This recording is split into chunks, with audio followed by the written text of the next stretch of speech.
everybody. Welcome to the Sharon Joe Show. My name is Sharon. My name is Joe. And we're coming to you from Joe's Garage to talk about anger today. And the hens. And the hens, yeah. You might hear some little clucking noise in the background. There are 4 hens nearby. And if you watched our video on Meet Our Pets last week, you'll see them all. So I'll link that down below if you're interested to see that. So Joe and I, typically when we do a video, or just I do it by myself or we do it together, oftentimes it's something that is happening to us now or that happened to us recently. And that's what we're going to come to you to discuss today is anger. You know, Joe and I have both been through it, but our recovery has been different. Joe and I we're very different in terms of how we've recovered. Joe struggled a lot more than I have, but I've seen him struggle, and I can understand that struggle, and I can understand other people who struggle as well. And one of the things that can happen, especially afterwards, I mean, this can happen during the entanglement as well, but I think during the entanglement, there's this unbelief around you, or like this numbness that you're in the middle of hell and you're not thinking clearly. But as you start to recover, something that can happen, that does happen to probably all of us, is you feel anger. And there's different types of anger. You know, you feel anger because you were used and abused. You could feel full on rage where you really just want to hurt somebody. There's also righteous anger where, yeah, something bad happened to you and you have every right to be angry. But what can you do with this anger? What if it just settles on you, you know, like a dark cloud and you cannot get away from it? That's something that Joe's struggling with right now. I've had my moments of anger. Like I had a moment of anger this morning related to my divorce, but in general, I'm able to have a more positive attitude. Joe, is that what you say? Yeah. So why don't you talk a little bit about what's been going on with you? Sure. Well, I think the anger is like a God-given instinct. You know, there's nothing wrong with anger. It could be used in the proper context. It could be used aligned with your ego to kind of like propel you forward, give you ambition, drive. Sometimes anger is just the tip of the iceberg, and underneath that is a whole mound of fear. You know, so there's different ways to look at it. But I remember about 8 years ago when my ex at the time I was with her had an affair. I was devastated for a while, but I started to feel that not only anger towards her, but also myself for allowing this to happen to me. You know, I was taking a look at what was going on, and I was able to use that, I call it righteous anger, I harnessed it. It has an energy to it, like an energy force. I was able to use that and harness it to kind of propel me forward, where I was back into my training twice a day. I was, my career, concentrating on just being the best I could be. And of course, going back to the narcissist because I wasn't ready yet, you know, and she saw that, and the secondary supply at the time, you know, she left him, come back to me, you know, and it was just that cycle that narcissists do. This time around, it's been different. She's been gone for almost 2 years now, but for the last 2 years, I mean, when she did go, she took every dime that I had. I have both my sons, and, you know, just the last couple of weeks ago, I went to file him for my taxes to use that money, pay for my attorney to finish up this divorce. And of course, her being a narcissist, she had claimed him. Now, she's been gone for 2 years. I mean, my sons have been here. And it's very difficult in the middle of a divorce from these things when you're trying to like forget and forgive and move forward, and you're being robbed still. Like she's still like taking from you. You're trying to it's hard enough when she took every dime that you had, took the only car that you had, just completely devastated you financially, and you're left with 2 kids, 2 cats, a dog, and her mother living here. And I'm just trying to keep us afloat and keep the lights on in the house. So right now I'm trying to desperately tap into that righteous anger to use for energy to kind of, like back when she was having a divorce, was like, screw her. Like she's gonna know what she missed, and like, I'm better than this. I know what I'm about. That kind of like, it's ego, but I believe that the ego is used for a reason too. You know, until I get to a spiritual point where, you know, I rise above it all and say, okay, I used that as a tool. It got me to where I am now. I no longer have to like use this as fuel. I let love motivate me. It's been difficult this time around. Finding gratitude and trying to move forward is tough enough in the position that they leave you in, that you allowed yourself to be left in my case, because I had a role to play in it, although I had no idea what kind of sick, demented, tormented, evil, if you want to call it, the person I was dealing with. So it's been like teetering on the brink of like a depression, because I can't tap into any kind of energy the way I did like 8 years ago to propel me, to get me going in the morning, to get me like not being average. You know, I wasn't meant to be average, and it's defeating when you're being still robbed. Yeah, it can definitely take a toll on you. And I see that with you. I see it with you all the time. Generally, I don't have, I mean, I have been angry before. Like I was angry this morning because I got some paperwork from my lawyer, and she almost seems like she is not, like I've told you guys before that I filed for divorce, and then several days later he had me served with divorce papers. So my attorney is acting as if I actually didn't file for divorce, which is going with his. And that really upset me. I mean, I was in tears over it with Joe earlier. I was very, very upset. I had this rage in me. And I later went out, and you know what, let me just backtrack for a second. I had this rage in me, and I'm telling Joe, I was like, God, I could hurt this person. I could do it, you know, because I felt this level of rage where I wanted him to suffer. But later I went out for a drive. I was doing some errands, and I was driving and I was talking to God. And, you know, Joe and I have had so many different conversations. Our relationship started because of, you know, talking about our exes with each other, and it blossomed into something else. But, you know, here I was, and God said to me at one point, you know, I heard, not audibly, I'm not going crazy, but, you know, I heard him say to me, are the things you told Joe real, or are they not? Because so many times I've told Joe, you know what? It doesn't matter if at the end of the day we're divorced and we are free, we don't have a dime in our pocket, whatever, like we're free, and that's what really matters. And here I was getting upset because of something with the lawyer, and I realized, I'm talking to God, and I realized, you know what? No, I did mean what I said to Joe. And my anger kind of left. You know, it went away. I'm still annoyed and upset, but I am determined to get through this and live my life. You know, I tell Joe all the time, like I'm ready to live. I want to live. Joe struggled in a way that I don't, and it's difficult. Joe, you want to talk a little bit more about where you're going from here, like as you feel this way, what you think you should do, or what you think anybody should do who feels this way? Well, that's a tough thing. I mean, some days it's just, it's not every day like this, you guys. It's just after I was expecting money back to help pay for this attorney. My son needs his wisdom teeth pulled. You know, I did what I had to do. Like, went back to my accountant. We got to file for paper. Like, so I'm doing those steps. You know, it's some days it's like I'm just holding on and breathing, and like, okay, I'm working today, thank you, I have a job, and like the bills are paid. Some days it feels like I'm just waiting. You know, it's kind of sad in a way. I'm not gonna bullshit you. Some days it's like, once my kids are out of the house, I did my job as a father. I didn't like throw my animals out into the wilderness somewhere. You know, I upheld my responsibilities as a father. Like, just, I don't know, you guys. Just like sometimes I'm trying to harness any energy that I have left for that moment of clarity, that window where I have a day or two aligned, where my emotions are more stabilized towards the positive, to like use that and like use it as momentum, like a boulder going down a mountain, picking up more snow, like a snowball. Being around positive people like yourself definitely is inspiring. But I think I got to get back to the basics for myself. You know, my relationship with God has kind of veered away, and that's what got me out of this is my relationship with God and my understanding.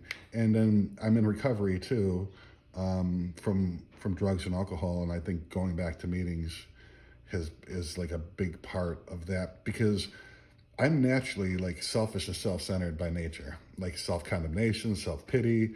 It took a lot of work for me to realize and take responsibility for my alcoholism and drug addiction, and it took me getting out of myself and helping other people and like getting back in the swing of things. I tend to kind of like isolate more, which isn't the best thing for me. So I've been shown the solution. Now it's just a willingness to want to get out so that I could be grateful for you, Sharon, for the support group and channel that we have, for my kids, for the things that I do have. We were talking to you guys earlier, and not to go into like a, I don't know, depressive conversation about that kid in Disney World, was it? I think his name is Lane Thomas. I could be wrong on the last name. His name's Lane, and this was, close to 10 years ago. He was internally decapitated by an alligator. So he was dragged from his father on the beach at one of the resorts at Disney World, and they found his body the next day. And Joe and I were talking about his parents and how they had another baby a couple of years ago, and they chose not to sue Disney because they just didn't want to have to go through the legal process. And Disney did give it, I think it was a scholarship in his name and like a statue. I mean, they got off pretty easily for what happened. Not that it was really their fault, but in our sue crazy world, they could have made a lot of money, but they didn't want to do that. They had an older daughter. They wanted to move on with their family and live their life. And there's a lot of respect for somebody like that. They had another baby there. That's a difficult thing, not comparing our situation to that. My God. I mean, in fact, Joe and I were speaking about that. Can you imagine talking to them, like these parents and them complaining to them about, yeah. I shut the hell up after I heard that, and I knew it. I heard about it before, but I was like, there's people out there that have gone through like millions times worse than I have, and they found a way to like just overcome it and rise above it. And like, so I think it's sometimes I get in a little pity party sometimes. Poor me. I think everybody does. To a certain point. Yeah. It's just, I think I've already answered my own. It's funny, we have the answers inside of us. It's like getting back out of myself. I had a friend tell me one time, if you were in a room full of people and you had this little box, everybody had one, and they put their biggest problem in that box, and they just switched all the boxes around. When you got a box and you opened it back up and you saw it was somebody else's problem, you'd want your box back like right away. So I think I'm compartmentalized in this, like my perspective is just, I am looking at a painting and I'm 1 inch away, just seeing like a couple blots, and I'm not backing up so that I can reframe the picture in a way where it's proper. So I think getting out of myself is going to help. I have a desire to, it's just a willingness, and then it's all about action, so yeah, I think doing that, finding something for yourself to do, it's a miracle, that the problem is mine, because if it wasn't, I wouldn't be able to do anything about it except accept it. Because of the problem is mine now, today, I can actually do something about it, and I'm aware of it, which is beautiful. I'm not walking around unconscious about it. Then I think I could go ahead and re-tap into that energy to propel me forward. The problem the last few times was that I always went back.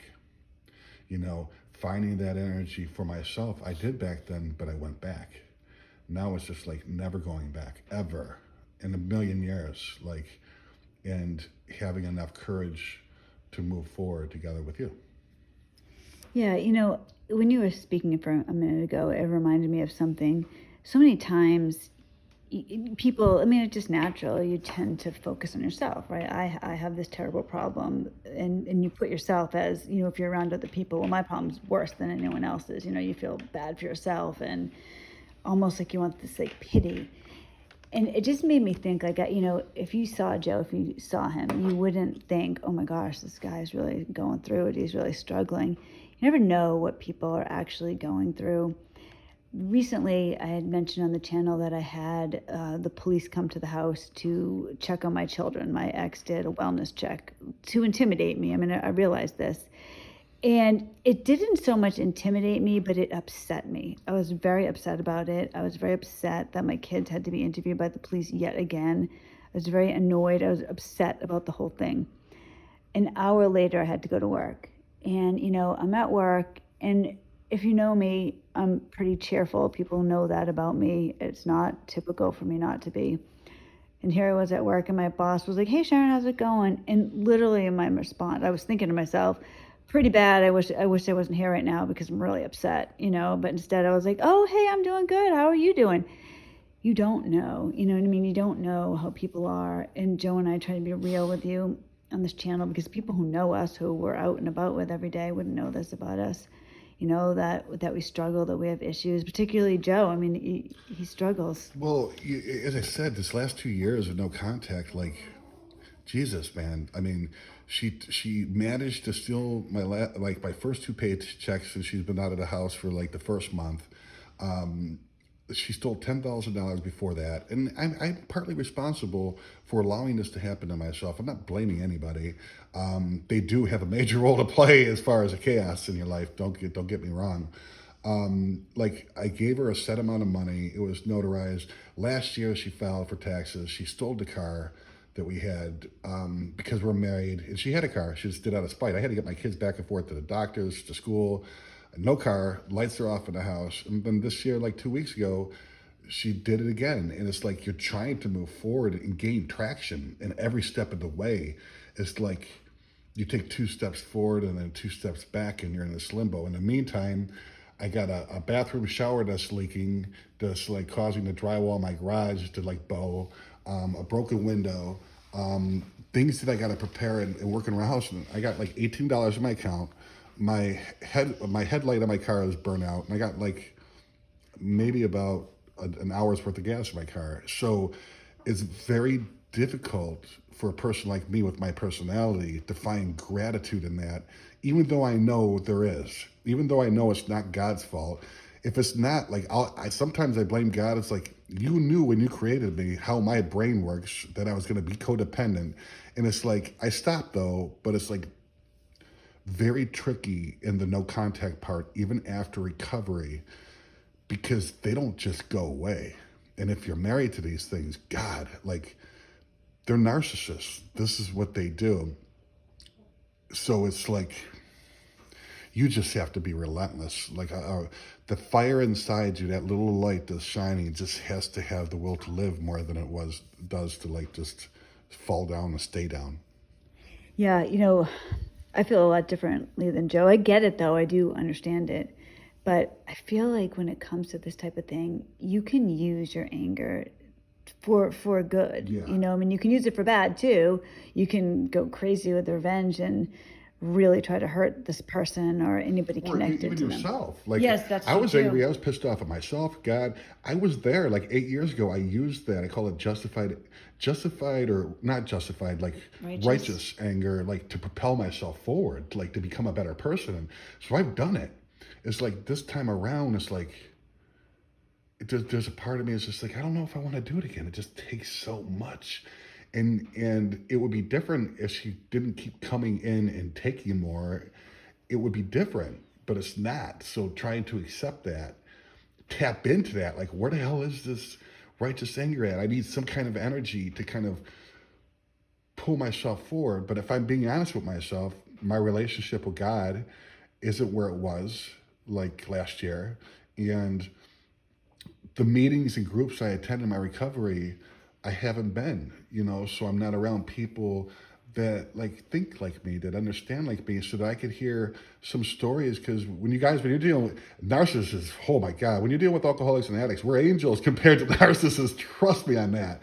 But when you hear people and what they're going through, how they're trying to deal and make amends for the wrongs they've done in their lives because their alcoholism and drug addiction, they're actually truly trying to change, and like, that you're not alone again. And it's just like, holy crap, like, I need to listen to this person and be there for them, because you get out of your mind, like, the mind is a very dangerous place to be. It's like a bad neighborhood. You don't want to be there alone. And the last, 3 or 4 months, it's been like that. But I'll tell you what, the cool part is, you guys, is like Sharon's the real deal. Like being with her, living with her, seeing her like walk the walk and have that attitude. Like she says sometimes, like, Joe, what can I do for you? And it's not every day I feel like this, you guys, but it's just like, just keep being you. I think the reason, like, why God had you make this channel and why we all listen to inspiration is because, like, a lot of us, like myself, needed it. I needed to, like, get the hell up. It's like a David Goggins thing, you know. It's just like, get your ass up. And if you, for me, it was like, if I hated myself, it was like, well, screw it. Like, what can I do to really punish myself without doing drugs and alcohol again or self-mutilation? Get my ass up at 4 o'clock in the morning and make myself run because I hated it. Like, it eventually like transformed and transmuted into love. And I'm trying to desperately like tap into it, but I think I can't do it alone. Like, I was beyond human aid before in my addiction when I got sober when I was 25 years old. I was beyond human aid. So I needed a relationship with God, and like, I need other people. And I think I'm trying to do it by myself. And few people that I know of, especially with narcissists, have won in a single-handed combat. It's like, we do need each other. Oh, absolutely. You know, I think part of the problem, or the whole problem, is that when you're dealing with a narcissist, you're not dealing with another human. You know, Joe, you or I could have an issue with each other, and you could understand me on a level, and I can understand you, or anybody, a guy across the street. But when you're dealing with a narcissist, they do not have emotions like we do. You can't relate. Like, there's so many times I said to Joe, you know, when he talks about his ex, I'll think to myself, or I said to him, I can't understand her as a woman. Like, I should be able to. I should be able to understand her. We have kids like the same age or around the same age. Like, I should understand her, and I don't. And it's probably the same with you, with my ex. You can't understand how somebody can be that way. So we try to recover, and you get pissed. Like, what's wrong with it? How did this happen? You know, and oftentimes I thought to myself when I thought that, how could this happen to me? Why did this happen to me?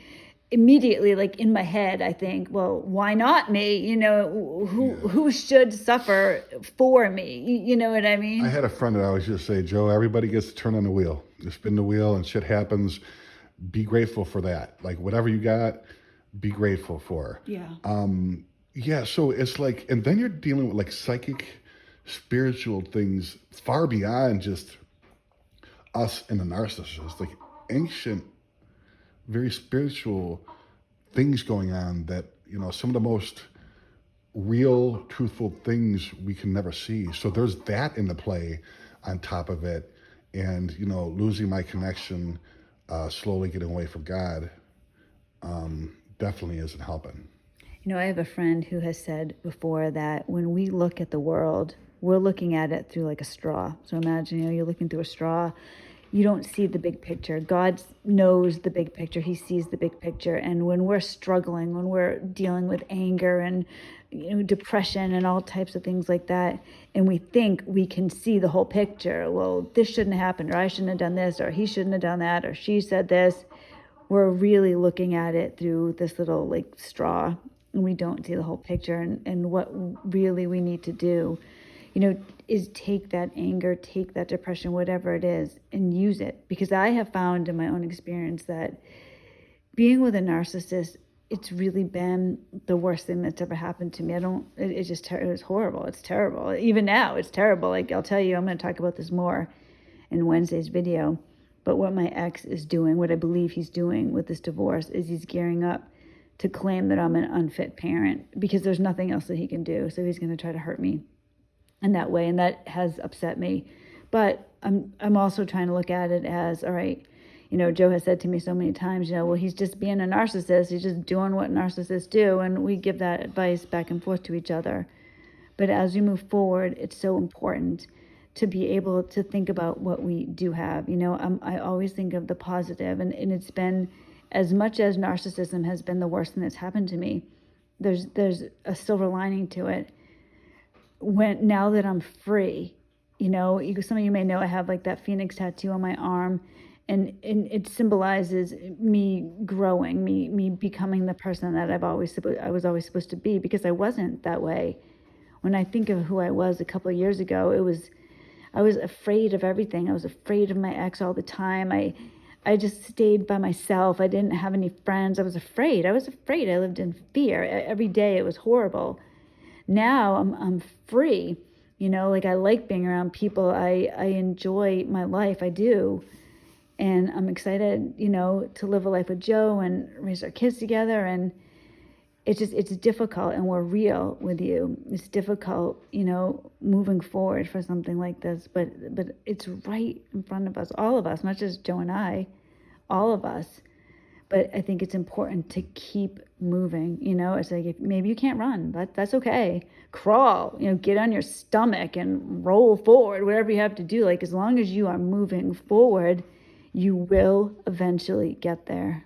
Yeah, and then just tapping in and learning how to harness the anger, whether it be towards God, yourself, the narcissist, all three, one of them, and using that anger for energy and utilizing it along with your ego, which is also there for a reason. That's from my experience what I did in the past. Until I got to a point where I wasn't ready, I went back to the narcissist. But I got to a point where I no longer needed it. But man, that addiction is pretty powerful. Going back to that, wanting approval and acceptance from the narcissist again.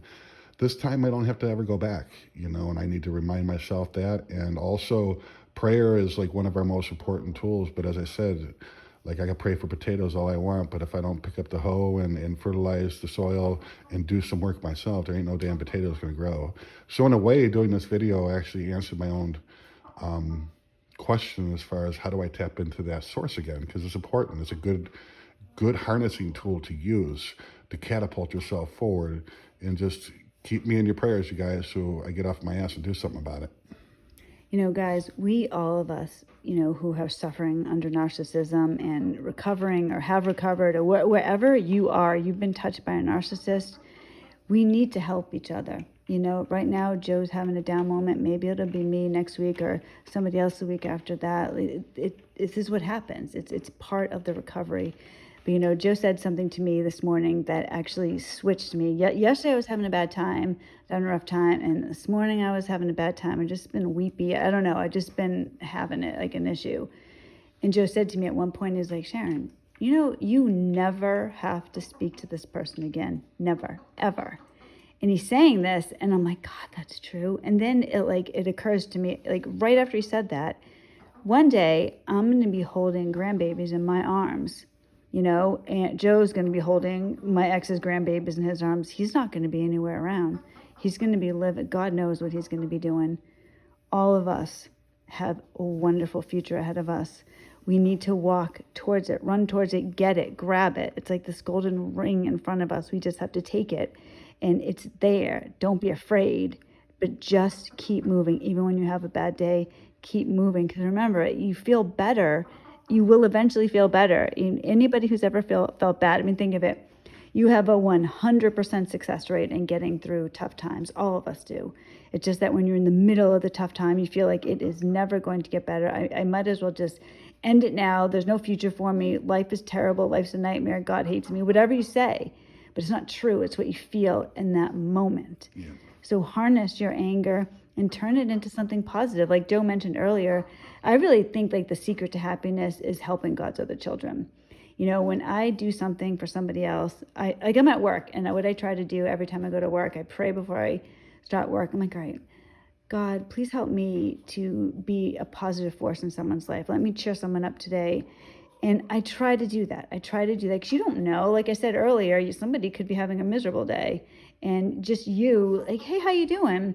It can make a difference. When I was in the worst of my, the entanglement with my ex, and I felt like my ex made me so paranoid about how other people looked at me that I actually thought that I had social anxiety, and I lived that way, and I was afraid all the time. So if somebody had been nice to me and was like, oh, hi, how you doing today? That would make a big difference in my day, because I would feel like, oh, all right. Like, I mean, it sounds pathetic for me to tell you this, but that is how I felt. So who knows who you're helping, so it's so important, like Joe said, to get out of your own head. Get out of your own head and focus on somebody else, not at the exclusion of yourself, but it's good to help other people. It's good to be a positive force, because really what that ends up doing is it makes you feel better. Yeah, and if I'm being honest too, like my worst day during no contact was better than my best day with the narcissist. I mean, it's not peaches and cream, but it's a hell of a lot better than it used to be. And I learned a long time ago not to quit until the miracle happens, I agree 100%. So thank you guys for watching this video, listening to what Joe and I have to say. Hopefully Joe will be back with me next week. God willing, yep. That's the issue, guys. Joe's been going through it, so he hasn't been here every single week. But hopefully next week you'll be here again, and we can talk about something fun and exciting, like depression, anger, like whatever it is. All right, guys, I will see you on Wednesday. I'll be talking about my divorce. I got some paperwork from my attorney, so we have that to look forward to. And in the meantime, thanks so much, everybody. Bye-bye. Bye, guys.